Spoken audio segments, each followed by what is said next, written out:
Salam sejahtera dan selamat datang ke Current Sphere MY.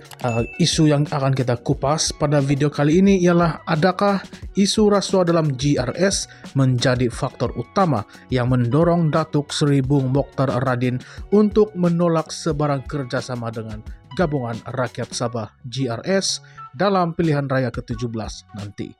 Mungkinkah ketegasan Bung Mokhtar ini juga dilandaskan dengan kepercayaan bahawa isu integriti di dalam GRS akan merosakkan imej UMNO dan Barisan Nasional jika mereka memutuskan untuk bergabung dalam satu pakatan? Ketika Datuk Seri Bung Mokhtar Radin menyatakan pendiriannya untuk tidak bekerjasama dengan GRS, beliau menggunakan ungkapan tegas seperti disembelih dan terlalu perit sebagai tanda kecewa yang mendalam. Banyak pihak melihat kenyataan ini sebagai manifestasi ketidakpercayaan terhadap GRS, bukan hanya dari sudut ideologi atau strategi politik, tetapi juga dari aspek integriti. Isu rasuah yang sering dikaitkan dengan beberapa individu di dalam GRS mungkin turut menyumbang kepada ketidakyakinan Bung Mokhtar untuk bersekutu dengan mereka.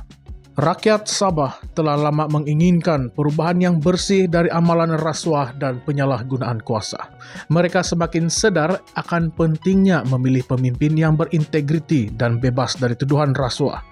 Dalam konteks ini, Bung Mokhtar mungkin memahami bahawa bergabung dengan GRS yang terpalit dengan isu rasuah hanya akan melemahkan kepercayaan rakyat terhadap BN dan UMNO. Sebagai parti yang pernah dominan di Sabah, UMNO tidak mahu dilihat berkompromi dengan pihak yang tidak menunjukkan integriti yang tinggi, terutama sekali ketika mereka sedang berusaha memperkukuhkan sokongan rakyat pada PRN 17.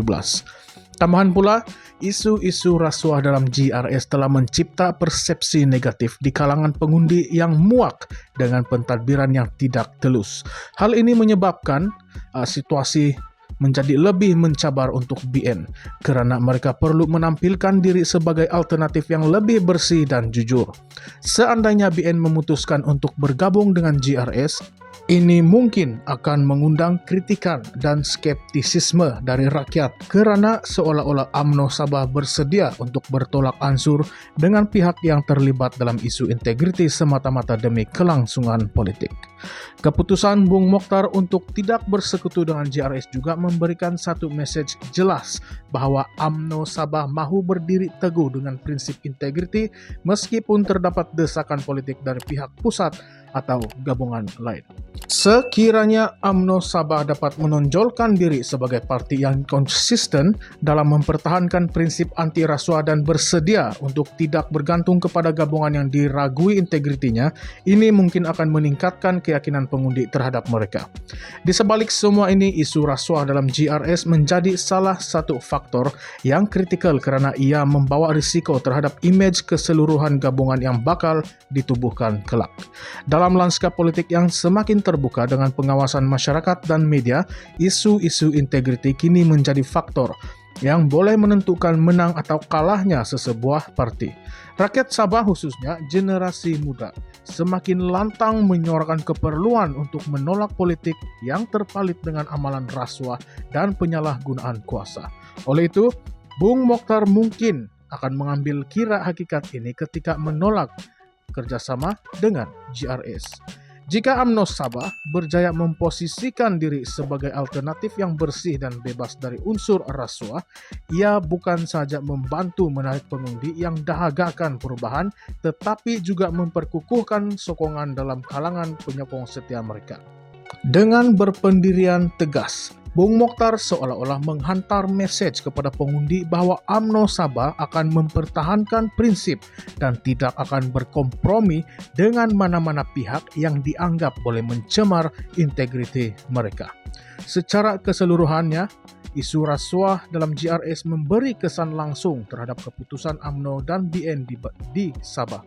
Dengan berpegang pada prinsip menolak kerjasama dengan gabungan yang terlibat dengan isu-isu integriti, UMNO Sabah bukan saja dapat memposisikan diri sebagai pilihan yang lebih bersih di mata pengundi, tetapi juga membina image yang lebih positif untuk jangka panjang.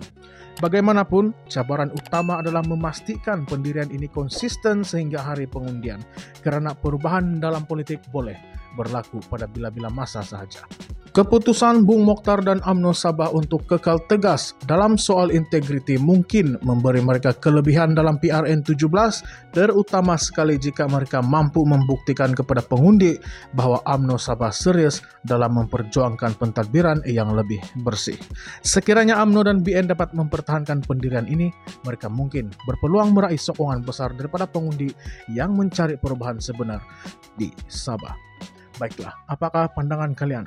Adakah Anda berpendapat atau adakah Anda setuju bahwa tindakan BN untuk tidak bekerja sama dengan GRS ini adalah karena isu-isu yang sedang hangat diperkatakan sekarang, yaitu isu rasuah yang berlaku di kalangan pemimpin-pemimpin dalam GRS, atau sebaliknya? Atau adakah ini merupakan pendirian mereka daripada dahulu lagi sebelum tercetusnya isu-isu yang hangat itu? Baiklah, sila ulaskan atau sila berikan pandangan Anda semua di ruangan komen di bawah. Dan jangan lupa untuk like, share, dan subscribe channel ini. Terima kasih semua.